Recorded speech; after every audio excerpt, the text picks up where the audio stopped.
Dahil mahilig po yung mga supporters nila ang sinasabi, um, "Dalhin niyo sa Korte Suprema, ikaso niyo." O ayan na po mga kababayan, mukhang napagbigyan po sila. Kapapasok lang ng balita galing sa PTV o PH, kapapasok na balita nasampahan na ng kaso sa Davao City Court si Kingdom of Jesus Christ leader Pastor Apollo Kibuloy. Mga kababayan, sabi ko ang sakit sa ulo nito. Eh, kapagka po nagtuloy-tuloy itong mga kaso na 'to, mga kababayan, ang hindi po natin masigurado kung sakali 'no, na sila ay, sasama ng maayos, mga bossing, eh, kung makakauwi, 'di po ba? Kagaya na lang uy, saglit lang, ito yung thumbnail natin, eh. Kagaya na lang po yung sa kaso ni Senyor Aguila, oh, nagkaroon tuloy ng question ano, ano na ba? Oh, sino ang mas may yagbols? Si Senyor Aguila o si Pastor Kibuloy na ayaw humarap. So ayon sa Department of Justice, haharap si Kibuloy sa kasong sexual abuse of minor o paglabag sa Section 5 at Section 10 Republic Act number 7610, mga kababayan. Yan po yung isinampang kaso doon sa Davao, mga bossing. Tapos nasa ilalim niyan, bukod dito, patong-patong ano, mga kababayan. May isa pang kasong isinampa laban kay Kibuloy sa Pasig City para sa qualified human trafficking o paglabag sa Section 4 ng Republic Act number 9208, mga boss. Ayun ang mga kinakaharap ngayon ni Pastor Kibuloy. Saklap. Ang sakit po sa ulo niyan, mga kababayan, 'no? Ang sakit po sa ulo niyan. Pinapakinggan ko bago ako mag-live, pinapakinggan ko yung ano, eh, yung rally po nila. Yung pinapakinggan ko hinahanap nila yung ₱20 na bigas, 'no? Eh, para po sa kanila ang pagkakaintindi nila dun, eh, ay pagkakaintindi po nila pinangako na dapat after 6 months, 3 months o isang taon dapat natupad na ng pangulo. May mga proseso po diyan, mga kababayan. Nagmadali sila bigla ano? Kaya naman ang nangyari dito, kay Pastor Kibuloy, ayun, patong-patong na kaso. Oh, tapos lumabas yung warrant of arrest. Kasi hindi nila ginalingan doon sa prayer rally, eh. Imbis na magdasal ng magdasal, ang ginawa ay puro kontra gobyerno yung mga pinagsisigaw nila dun. Sabi ni Junumar, "Sa mga kaganapan ngayon natutuwa ako sa ginagawa ni Risa kesa kay Amy." Ayan.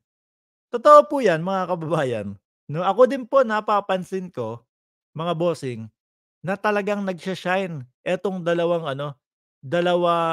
senador po dati, 'no.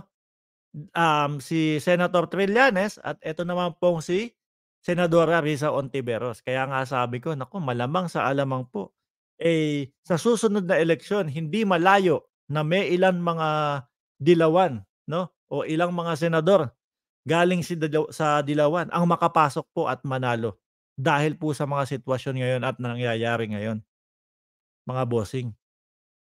Kaya lang, mukhang si Senator Trillanes hindi ko alam kung magme-mayor doon sa Caloocan or baka magbago ang kanyang isip at tumakbo pa din, 'no? Tumakbo ulit sa pagkasenador. Dahil talaga pong nagsa-shine silang dalawa, eh, mga kababayan.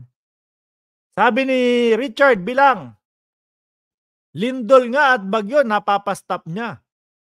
Mga aaresto pa kaya? Ha, ha, ha." O yan, ganyan po mga kababayan.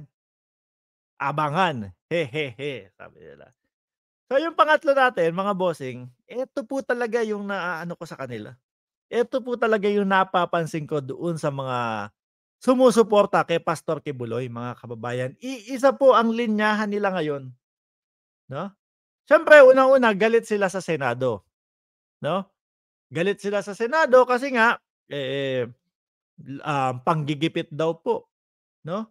Yung ginagawa ng gobyerno ng Pilipinas, which is hindi po yata nila alam na merong mga indibidwal na nagrereklamo na sila daw po ay namolestya, sila po ay, ginawan ng masama ni pastor, 'di ba mga kababayan? So ngayon, inisa-isa ko sila, pinapanood ko, ano kaya ang mga reaction video nila, ano kaya masasabi nila dito sa warrant of arrest ni Pastor Kibuloy? Alam niyo po kung ano? From Maharlika, tsaka dun sa ibang mga vlogger, ramdam na ramdam mo na alam nila na magtatago, eh. Mga kababayan, ramdam na ramdam mo na ang ginawa po namin ganito, siyempre bago ako mag-vlog, bago ko ilathala sa inyo, ni-record namin, sinave ko lahat nung mga vlogs nila, 'no? Para 'pag ako kung ako, "Oh, Mark, paano mo nasabi na sinasabi namin na magtatago na ganito? Paano gano'n yung interpretasyon mo?" Pinagse-save ko para pagka yung tinanong nila ako, "O 'di panoodin mo yung vlog mo, o 'di panoodin niyo yung vlog nitong tao na 'to.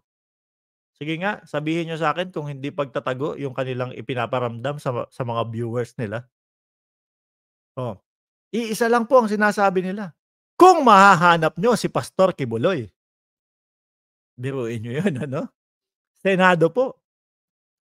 Senado po ang nagpapahanap, nagpapakuha, tapos ganito yung mga vloggers.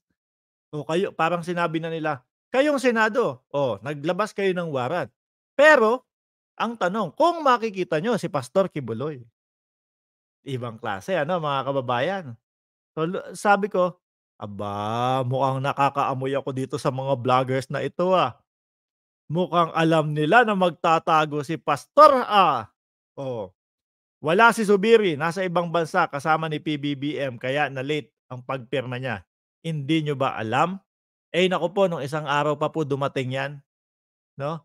Ang ating presidente po kung hindi niyo po din po alam, Ma'am Herminia Lim, kung hindi niyo po alam, nakapagpa-press conference na po, 'no?